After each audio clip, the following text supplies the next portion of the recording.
Parasite is a black comedy thriller written and directed by Joon-Ho.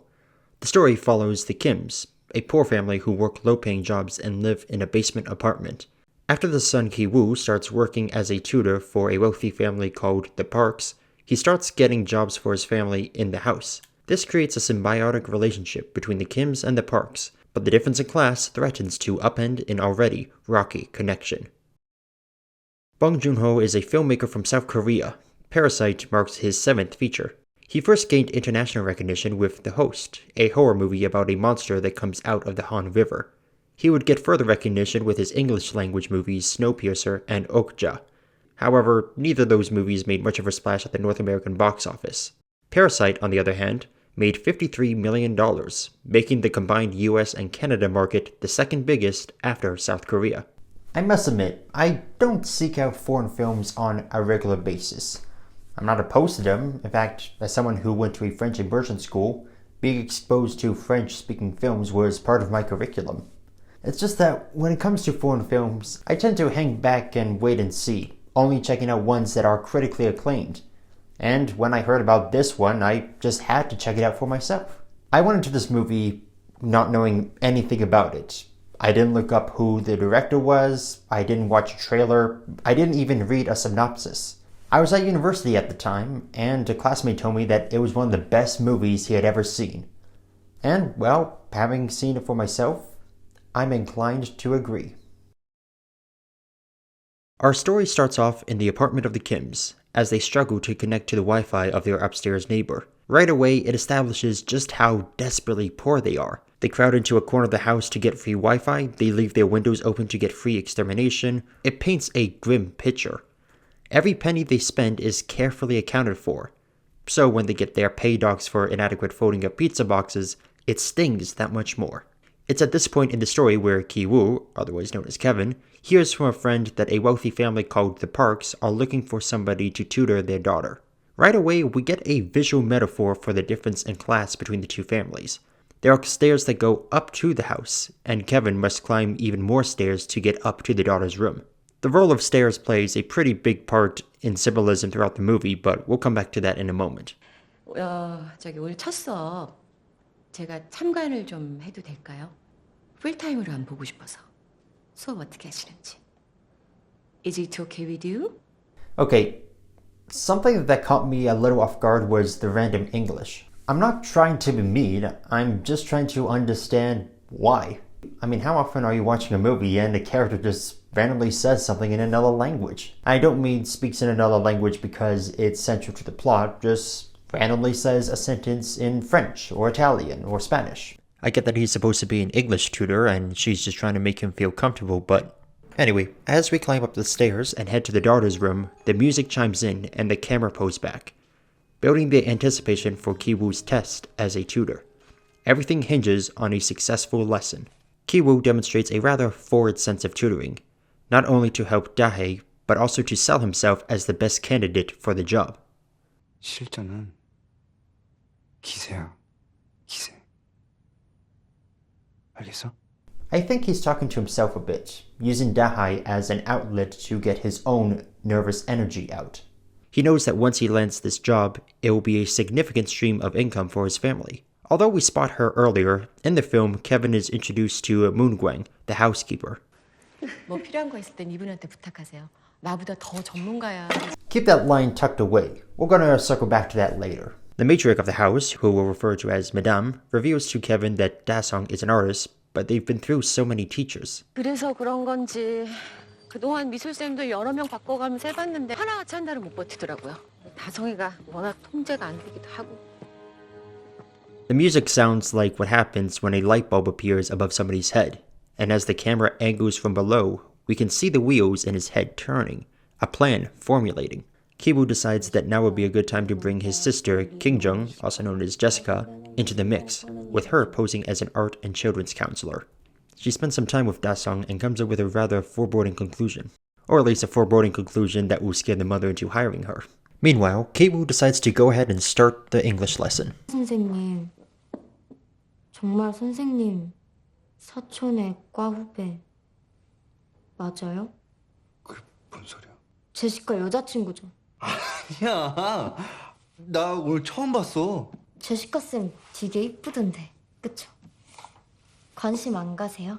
This scene perfectly encapsulates the movie as a whole. It takes the themes and plot threads and boils it down into this one bottle moment. There's trust built on a lie, the threat of things falling apart, and then going in a completely different direction. All of it being shot in one continuous take is just the cherry on top. And also kind of exposes Ki-woo as a bit of a scumbag. 부잣집 과예요. 돈도 많이 줘. 왜 애도 착해. 나 교환학생 가 있을 동안 잘 좀 보살펴줘. 야, 너 학교에 친한 과 친구들 많잖아. 우리과 공대생 그 늑대 새끼들이 다혜 근처에 얼씬거리는 것 자체가 기분이 너무 더러워. 걔 좋아하냐? 내후년에 걔 대학 입학하면 정식으로 사귀자고 하려고. 그러니까 그때까지면 네가 잘 좀 챙겨줘라. 너라면 내가 진짜 믿고 떠날 수 있다.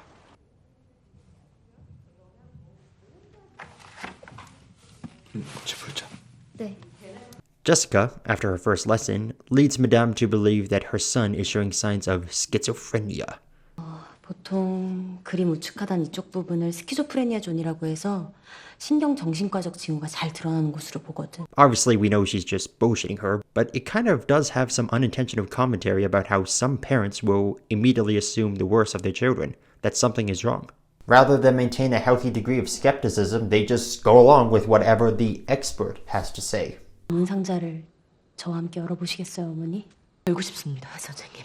그러면 월화목금 주 4회 2시간씩 수업 필요하고요. And she's got her. Hook, line, and sinker. Dong-ik, the park patriarch, comes home and there's a bit of build-up towards his entrance. First, his wife approaches, then the dog, then the maid, until we get a mid-shot of him as the main subject of the frame. 제시카, this is Dong-ik. With that, we have been introduced to all the parks. And with driver Yoon, now the unraveling can begin. 와, 여기 진짜 상징적이다. Okay, now the movie's becoming self-aware. 아니 뭐 인터넷에서 미술 치료? 검색한 거 썰 좀 풀었더니. Damn, she just exposed an entire job field. With the kids in the house, the Kims make their next move of getting Kai-tak, the patriarch, hired as Mr. Park's driver. After Jessica plants some evidence, Mr. Park raises the issue of possibly firing him. 아니 그리고 굳이 할 거면 제 앞자리에서 그냥 하지 왜 선을 넘어오는 걸까?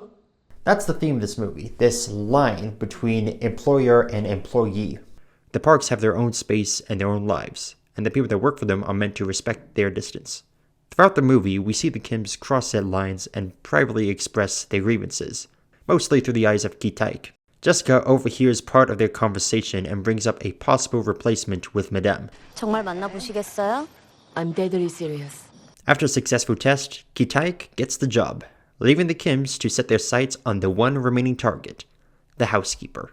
She won't be easy to get rid of though, as she had worked for their house's architect and previous owner. I want to go into a bit more detail about this character, but again, we'll come back to that later. After an elaborate scheme involving peach fuzz, a fake TB diagnosis, and a hot sauce packet, Jung-suk gets the job. 예, 제가 들으려고 들은 게 아니라 제가 들으려고 들은 게 아닌데 통화 내용이 또 들려오니까 어쩔 수 없이 저렇게 또 아버지, 지금 감정이 너무 막 여기 위에 올라가 있는데 그것 좀 여기까지 좀 내려보세요. I love this montage. It's always fun to see acting within acting in movies. I sometimes wonder how much is too much. Like at what point does Joon-Ho tell Song Kang-ho that he needs to bring it down for real? The Kim family have now completely infiltrated the parks.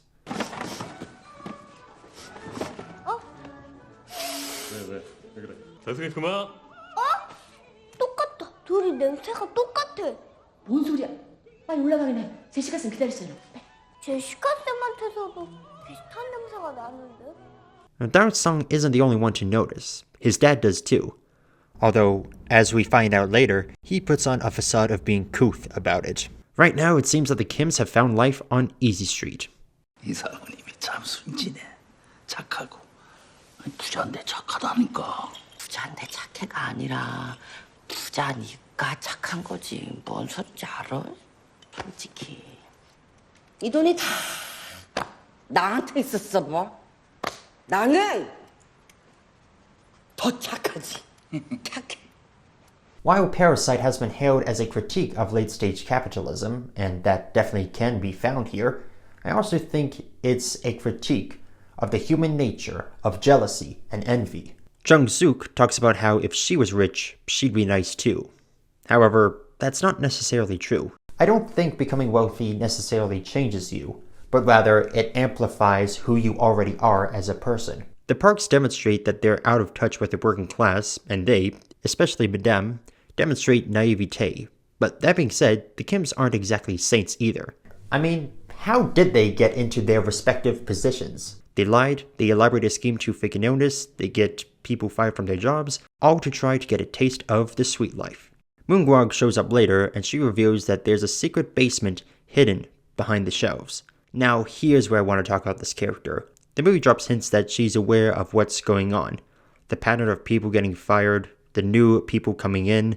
There's the implication that she's the only one who can unravel their entire operation. And as we're about to see, that danger for the Kims is still very much real. Moon-gwag pulls aside the cabinet to reveal that there's another door leading to a basement under the house. Turns out her husband has been living down there all this time, and he had become dependent on her coming down to feed him and take care of him. Since she had been gone for quite some time, he's weakened and is starving. I mentioned earlier about the importance of stairs. Well, it comes into play here, as we find out that there's another level underneath the house. As it turns out, the Kims and Moon-gwang aren't that different after all. Moon-gwang fakes her persona of being rich and proper around the Parks, much like how the Kims do. But then when the truth comes to life and it's revealed that they're all part of the same socio-economic class, that's when they all find themselves on the same level. Literally. It takes the Kims literally going down to reveal their true identities and true socio-economic standings. And Moon-gwag is able to capture video evidence of it. Now they're faced with a threat that will undo everything they've done. 이 전송 버튼이 완전히 무슨 미사일 버튼이네. 얘기야 여보? 이 버튼만 누른다 그러면 저 양반들 꼼짝을 못 하잖아. 이게 북한 미사일이야. 북핵 미사일 버튼. Soon afterwards, a desperate struggle breaks out, with the Kims managing to get the upper hand. After Madame calls, revealing that the Parks are coming back, it's a race to clean up and make things orderly before they arrive. A musical crescendo accompanies it, ending with Jung-suk kicking Moon-gwag down the stairs. That is brutal! Down in the basement, we see that Gwen-sa, Moon-gwag's husband, has developed almost a sense of worship to Mr. Park. 먹여주시고 재워주시고 리스펙트! 맨날 이러고 있는 거야? 그지. 감사 인사를 아예 단어째 올려보낼 때도 있고. 아저씨 나이면 알잖아. 뭐? 모르스고. 걔는 어째 센서가 지멋대로야. 다송이는 이런 거 알 텐데 스카우트니까. It turns out that he's the one behind Da-sung's trauma dump, as he snuck up one day on the night of Da-sung's birthday. 사건이 좀 있었거든. 무슨 저기 언니도 귀신 믿죠? 다송이가 1학년 때 귀신을 봤잖아요, 집에서. 그날 밤늦게 식구들은 다들 잠들었는데 다송이가 몰래 부엌에 내려와서 냉장고에 생일 케이크 남은 걸 다시 꺼낸 거야. 그래서 요 앞에 앉아서 다송이가 케이크를 막 먹다가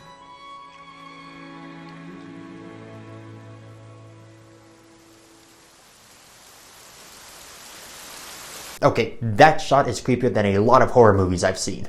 Da-sung decides to camp out in the backyard for the night. And here, hiding under the table, Ki-tak overhears just how little respect the Parks have for him and his family. 어디서 그 냄새가 나는데? 뭔 냄새? 김 기사님 스멜. 은하게 차 안에 퍼지는 냄새인데 그 뭐라 그래야 되냐 그거. 그 행주 삶을 때 나는 냄새 뭐 있지? 그런 거랑 비슷해. 아무튼 그 양반 전반적으로 말하는 행동이 선을 넘을 듯 말 듯하면서도 결국엔 절대 선을 안 넘거든. 그건 좋아. 근데 냄새가 선을 넘지 냄새가. 차 뒷재료로 존나게 나는 냄새가. 가끔 그 지하철 타면 나는 냄새 있어. 그런 거랑 비슷해. 몰라, 난 너무 오래돼서 지하철 타본 지. 지하철 타는 분들 특유의 냄새가 있거든. After sneaking out, they find their basement flooded and having to spend the night in a gym, contrasting back and forth between Gwensei desperately trying to help his wife and the Kims grabbing a couple things from their apartment. It's clear that the ruse is falling apart fast. In the darkness of the gym, Kevin asks his father what grand plan he had in store for them. 나 절대 실패하지 않는 계획이 만절하네. 무계획이야, 무계획. No plan. 왜냐? 계획을 하면 반드시 계획대로 안 되거든, 인생이. 그러니까 계획이 없어야 돼, 사람은. 계획이 없으니까 뭐가 잘못될 일도 없고, 또 애초부터 아무 계획이 없으니까 뭐가 터져도 다 상관없는 거야. 남을 죽이건 나라를 팔아먹건 다 상관없다 이 말이지. 알겠어? 돌은 왜 그렇게 껴안고 있냐? At the beginning of the movie, the Kims are gifted a rock that is meant to bless them with good fortune. Ki-woo has it with him as his sole possession from the apartment. This scene represents an interesting dynamic between father and son. Ki-taek, burnt out by all the curveballs life has thrown at him, has resigned to just going with whatever happens. He is also realizing that he could potentially devolve into someone like Gwen-se. 미디아신 박 사장님께 이 자리를 빌어 감사의 기도를 드리고 Working hard and showing reverence for Mr. Park, but getting none of the respect in return. Becoming completely invisible to him. Ki-woo, on the other hand, believes that things will turn out. He's hopeful for the future, almost as if he had already settled on the idea that they would all work for the Parks for the rest of their lives, hoping that they would pass it down to them when the time came. 대학교 들어가면 정식으로 사귀자고 하려고요. 진지하게. Or at the very least, they'd be able to become wealthy in their own right, since the Parks pay their employees very well. The next day, a birthday party is held for Dasung. You know what I mean? 이따 봐요. And it's become clear that Ki-taek has become fed up. His resentment is getting towards boiling point. Ki-woo tries to take care of Gwen-se, only to have the stone used against him and to turn Gwen-se loose onto the party, looking for revenge against his now deceased wife. This is a movie that just keeps throwing surprises at you. You think you know where it's going to go, then it makes another hard turn. Jessica winds up getting stabbed, and Chung-suk manages to kill Gwen-se. In a fit of rage, mostly due to his reaction to the odor, Ki-taek stabs Mr. Park and disappears. Ki-woo and his mom are eventually given probation, but Jessica has died from her wounds. 기정이 얼굴을 오랜만에 다시 봤을 때도 저는 계속 웃었습니다. So, the Kims are now effectively back to where they started, with half of the family members gone. Ki-taek has now replaced Gwen-se's role as a desperate man, awaiting the day he can finally return to the surface. A day that Kevin promises will happen one day in a letter he writes for him. The movie ends with a final pan down on Ki-woo as he finishes going over the letter he plans to give to his father, mirroring the opening shot. This time, a dark winter night replacing the bright warm day. A subtle nod to how he's found himself back in the same place as he was at the start, with no sister, a father in hiding, and an impossible task ahead of him. A task that will never be completed. In a dark sense of irony, the very stone that was meant to promise good fortune becomes the weapon that ushers in their destruction. Parasite deserves all the praise. It's one of those movies where every little detail is crafted to perfection. The blocking of the actors, how the camera is framed, the performances, the music, the editing. I guess if I have one complaint, it's that I found the ending to be a bit of a drag. Felt like it could have ended a couple times earlier than it needed to, or maybe found a way to cut out a moment or two that wasn't needed. But that's me getting nitpicky about it. Bottom line, I see why it won all the accolades it did. I think this movie, Joker, and Irishman are in a three-way tie for my favorite movie of 2019. Bong Joon-ho may have said that his movie is meant to be a critique of late-stage capitalism, but I think what he's ultimately accomplished here is giving a commentary on the human sin of envy. How envy will destroy lives of both the rich and the poor, and ultimately leaves nothing but destruction in its wake. That's why I think this movie is brilliant, and I think it'll become timeless as the years go on. It goes beyond just being a critique of a certain economic system, and becomes a commentary on the corruption of the human soul. It's a movie that gets better with every rewatch, and when all is said and done, it is a total incrediblast. That is my review of Parasite. Join me next time as we take a look at another Best Picture nominee, and hopefully closing the book on 2019 for good.